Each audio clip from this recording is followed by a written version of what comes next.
Welcome to Classics with Cozy. In this series, Creatures of the Night, we explore timeless Gothic tales filled with shadows, secrets, and things that stir after dark. I'm Cozy. Settle in, get comfortable, and let the world grow quiet. Our story begins now. Before we begin, a gentle content note. This story contains themes of animal cruelty, domestic violence, and psychological distress. Please take care while listening and feel free to skip this episode if those topics are difficult for you. The Black Cat by Edgar Allan Poe, were the most wild, yet most homely narrative which I am about to pen. I neither expect nor solicit belief. Mad indeed would I be to expect it in a case where my very senses reject their own evidence. Yet mad am I not, and very surely do I not dream. But tomorrow I die, and today I would unburthen my soul. My immediate purpose is to place before the world, plainly, succinctly, and without comment, a series of mere household events. In their consequences, these events have terrified, have tortured, have destroyed me, yet I will not attempt to expound them. To me they have presented little but horror, to many they will seem less terrible than Baroque. Hereafter, perhaps, some intellect may be found which will reduce my phantasm to the commonplace, some intellect more calm, more logical, and far less excitable than my own, which will perceive in the circumstances I detail with awe nothing more than an ordinary succession of very natural causes and effects. From my infancy I was noted for the docility and humanity of my disposition. My tenderness of heart was even so conspicuous as to make me the jest of my companions. I was especially fond of animals, and was indulged by my parents with a great variety of pets. With these I spent most of my time, and never was so happy as when feeding and caressing them. This peculiarity of character grew with my growth, and in my manhood I derived from it one of my principal sources of pleasure. To those who have cherished an affection for a faithful and sagacious dog, I need hardly be at the trouble of explaining the nature or the intensity of the gratification thus derivable. There is something in the unselfish and self-sacrificing love of a brute which goes directly to the heart of him who has had frequent occasion to test the paltry friendship and gossamer fidelity of mere man. I married early, and was happy to find in my wife a disposition not uncongenial with my own. Observing my partiality for domestic pets, she lost no opportunity of procuring those of the most agreeable kind. We had birds, goldfish, a fine dog, rabbits, a small monkey, and a cat. This latter was a remarkably large and beautiful animal, entirely black and sagacious to an astonishing degree.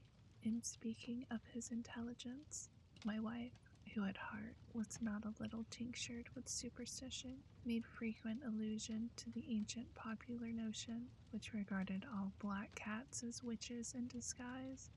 Not that she was ever serious upon this point, and I mention the matter at all for no better reason than that it happens just now to be remembered. Pluto, this was the cat's name, was my favorite pet and playmate. I alone fed him, and he attended me wherever I went about the house. It was even with difficulty that I could prevent him from following me through the streets. Our friendship lasted in this manner for several years, during which my general temperament and character, through the instrumentality of the fiend intemperance, had, I blush to confess it, experienced a radical alteration for the worse. I grew, day by day, more moody, more irritable, more regardless of the feelings of others. I suffered myself to use intemperate language to my wife. At length, I even offered her personal violence. My pets, of course, were made to feel the change in my disposition. I not only neglected, but ill-used them. For Pluto, however, I still retained sufficient regard to restrain me from maltreating him, as I made no scruple of maltreating the rabbits, the monkey, or even the dog, when by accident or through affection they came in my way. But my disease grew upon me, for what disease is like alcohol? And at length even Pluto, who was now becoming old, and consequently somewhat peevish, even Pluto began to experience the effects of my ill temper. One night, returning home, much intoxicated, from one of my haunts about town, I fancied that the cat avoided my presence. I seized him, when in his fright at my violence, he inflicted a slight wound upon my hand with his teeth. The fury of a demon instantly possessed me. I knew myself no longer. My original soul seemed at once to take its flight from my body, and a more than fiendish malevolence, gin-nurtured, thrilled every fiber of my frame. I took from my waistcoat pocket a penknife, opened it, grasped the poor beast by the throat, and deliberately cut one of its eyes from the socket. I blush, I burn, I shudder, while I pen the damnable atrocity. When reason returned with the morning, when I had slept off the fumes of the night's debauch, I experienced a sentiment half of horror, half of remorse, for the crime of which I had been guilty. But it was at best a feeble and equivocal feeling, and the soul remained untouched. I again plunged into excess, and soon drowned in wine all the memory of the deed. In the meantime, the cat slowly recovered. The socket of the lost eye presented, it is true, a frightful appearance, but he no longer appeared to suffer any pain. He went about the house as usual, but, as might be expected, fled in extreme terror at my approach. I had so much of my old heart left as to be at first grieved by this evident dislike on the part of a creature which had once so loved me, but this feeling soon gave place to irritation, and then came, as if to my final and irrevocable overthrow, the spirit of perverseness. Of this spirit philosophy takes no account, yet I am not more sure that my soul lives than I am that perverseness is one of the primitive impulses of the human heart, one of the indivisible primary faculties or sentiments which gave direction to the character of man. Who has not 100 times found himself committing a vile or a silly action for no other reason than because he knows he should not? Have we not a perpetual inclination, in the teeth of our best judgment, to violate that which is law, merely because we understand it to be such? The spirit of perverseness, I say, came to my final overthrow. It was this unfathomable longing of the soul to vex itself, to offer violence to its own nature, to do wrong for the wrong's sake only, that urged me to continue and finally to consummate the injury I had inflicted upon the unoffending brute. One morning, in cold blood, I slipped a noose about its neck and hung it to the limb of a tree, hung it with the tears streaming from my eyes and with the bitterest remorse at my heart, hung it because I knew that it had loved me and because I felt it had given me no reason of offense, hung it because I knew that in doing so I was committing a sin, a deadly sin that would so jeopardize my immortal soul as to place it, if such a thing were possible, even beyond the reach of the infinite mercy of the most merciful and most terrible God. On the night of the day on which this cruel deed was done, I was aroused from sleep by the cry of fire. The curtains of my bed were in flames. The whole house was blazing. It was with great difficulty that my wife, a servant, and myself made our escape from the conflagration. The destruction was complete. My entire worldly wealth was swallowed up, and I resigned myself thenceforward to despair. I am above the weakness of seeking to establish a sequence of cause and effect between the disaster and the atrocity, but I am detailing a chain of facts and wish not to leave even a possible link imperfect. On the day succeeding the fire, I visited the ruins. The walls, with one exception, had fallen in. This exception was found in a compartment wall, not very thick, which which stood about the middle of the house, and against which had rested the head of my bed. The plastering had here, in great measure, resisted the action of the fire, a fact which I attributed to its having been recently spread. About this wall a dense crowd were collected, and many persons seemed to be examining a particular portion of it with very minute and eager attention. The words strange, singular, and other similar expressions excited my curiosity. I approached and saw, as if graven in bas relief upon the white surface, the figure of a gigantic cat.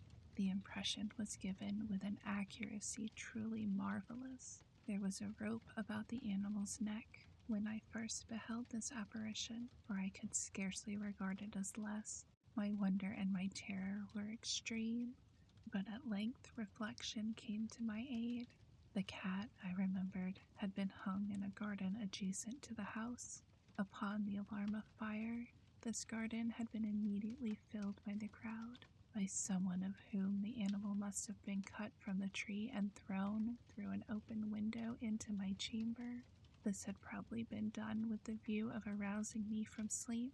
The falling of other walls had compressed the victim of my cruelty into the substance of the freshly spread plaster, the lime of which, with the flames and the ammonia from the carcass, had then accomplished the portraiture as I saw it, although I thus readily accounted to my reason, if not altogether to my conscience, for the startling fact just detailed. It did not the less fail to make a deep impression upon my fancy. For months I could not rid myself of the phantasm of the cat, and during this period there came back into my spirit a half sentiment that seemed, but was not, remorse. I went so far as to regret the loss of the animal, and to look about me among the vile haunts which I now habitually frequented, for another pet of the same species, and of somewhat similar appearance, with which to supply its place.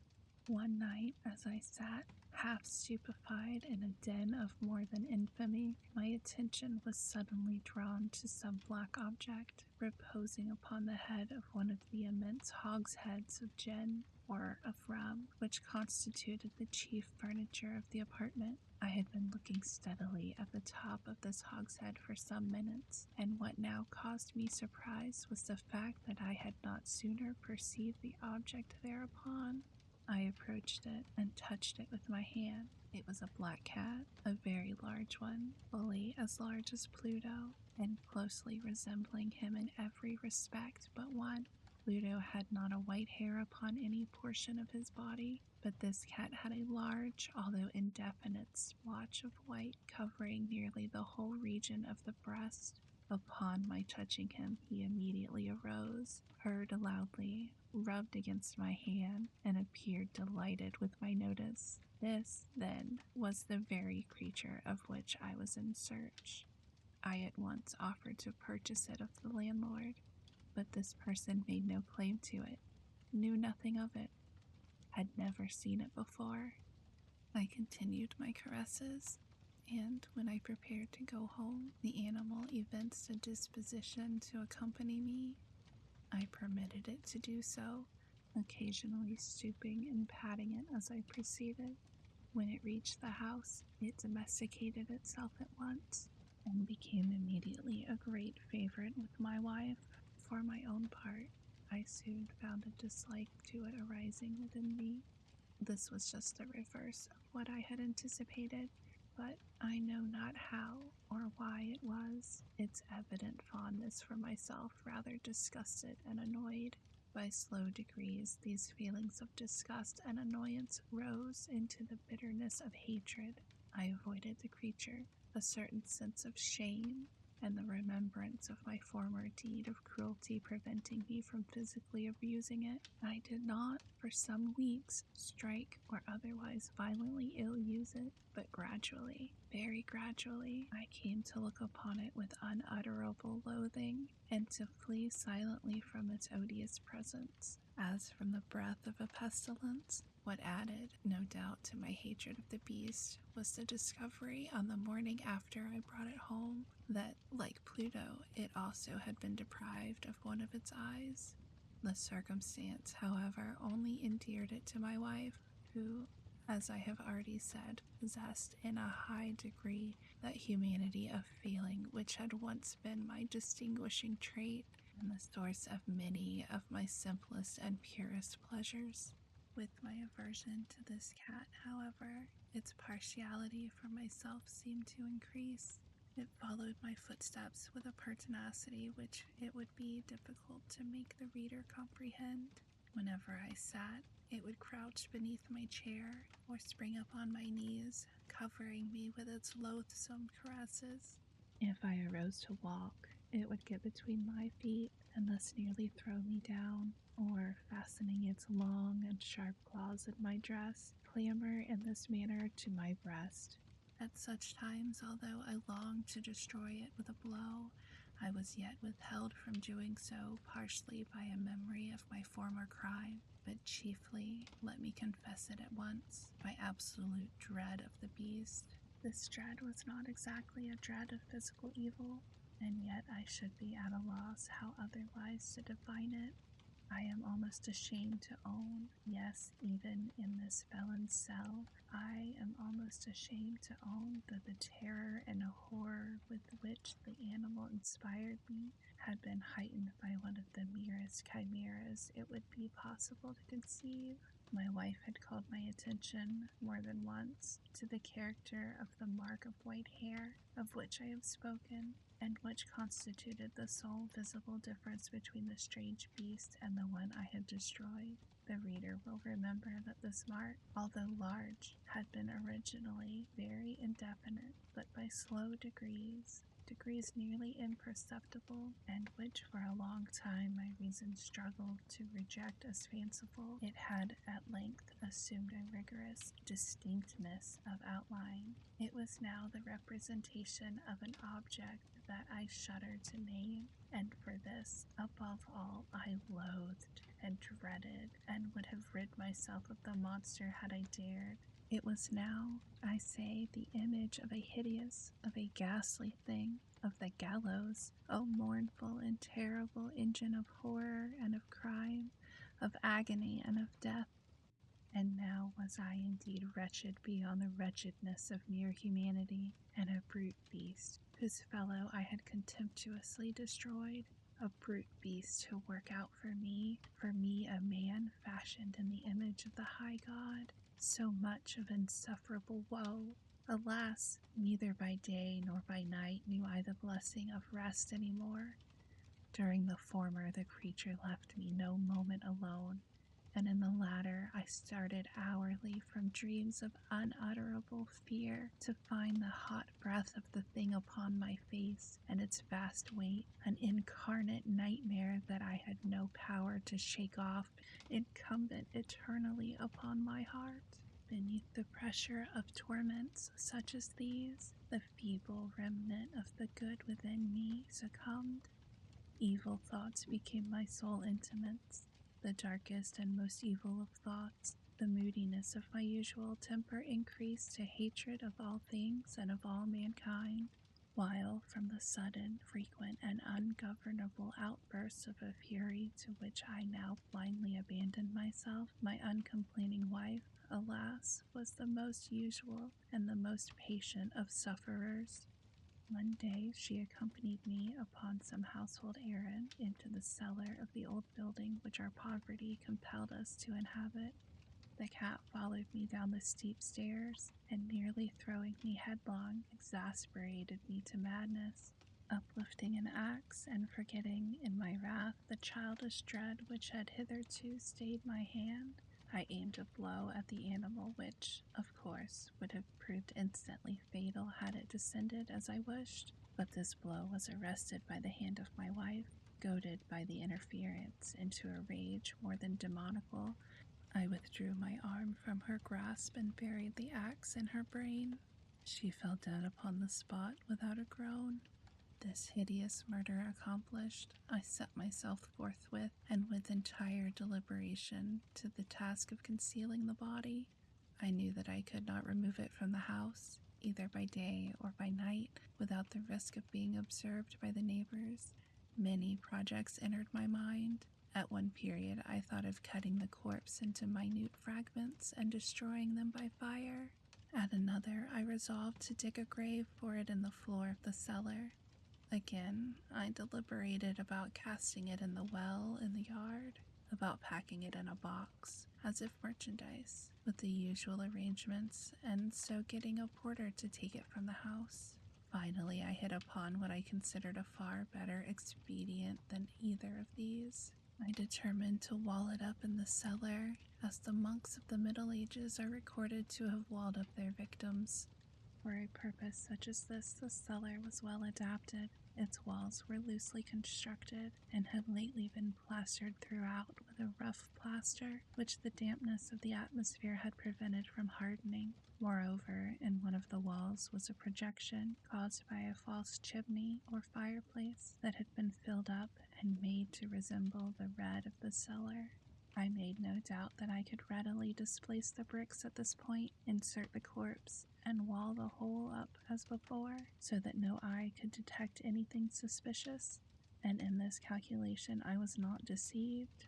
By means of a crowbar I easily dislodged the bricks, and having carefully deposited the body against the inner wall, I propped it in that position, while, with little trouble, I relaid the whole structure as it originally stood. Having procured mortar, sand, and hair with every possible precaution, I prepared a plaster which could not be distinguished from the old, and with this I very carefully went over the new brickwork. When I had finished, I felt satisfied that all was right. The wall did not present the slightest appearance of having been disturbed. The rubbish on the floor was picked up with the minutest care. I looked around triumphantly and said to myself, "Here, at least, then, my labor has not been in vain." My next step was to look for the beast which had been the cause of so much wretchedness, for I had at length firmly resolved to put it to death. Had I been able to meet with it at the moment, there could have been no doubt of its fate, but it appeared that the crafty animal had been alarmed at the violence of my previous anger, and forbore to present itself in my present mood. It is impossible to describe or to imagine the deep, the blissful sense of relief which the absence of the detested creature occasioned in my bosom. It did not make its appearance during the night, and thus for one night at least, since its introduction into the house, I soundly and tranquilly slept. I slept even with the burden of murder upon my soul. The second and the third day passed, and still my tormentor came not. Once again I breathed as a free man.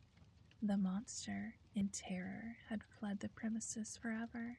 I should behold it no more. My happiness was supreme. The guilt of my dark deed disturbed me but little. Some few inquiries had been made, but these had been readily answered. Even a search had been instituted, but of course nothing was to be discovered. I looked upon my future felicity as secured. Upon the fourth day of the assassination, a party of the police came very unexpectedly into the house and proceeded again to make rigorous investigation of the premises. Secure, however, in the inscrutability of my place of concealment, I felt no embarrassment whatever. The officers bade me accompany them in their search. They left no nook or corner unexplored. At length, for the third or fourth time, they descended into the cellar.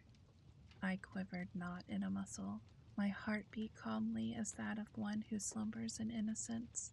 I walked the cellar from end to end. I folded my arms upon my bosom and roamed easily to and fro. The police were thoroughly satisfied and prepared to depart. The glee at my heart was too strong to be restrained. I burned to say, if but one word, by way of triumph, and to render doubly sure their assurance of my guiltlessness.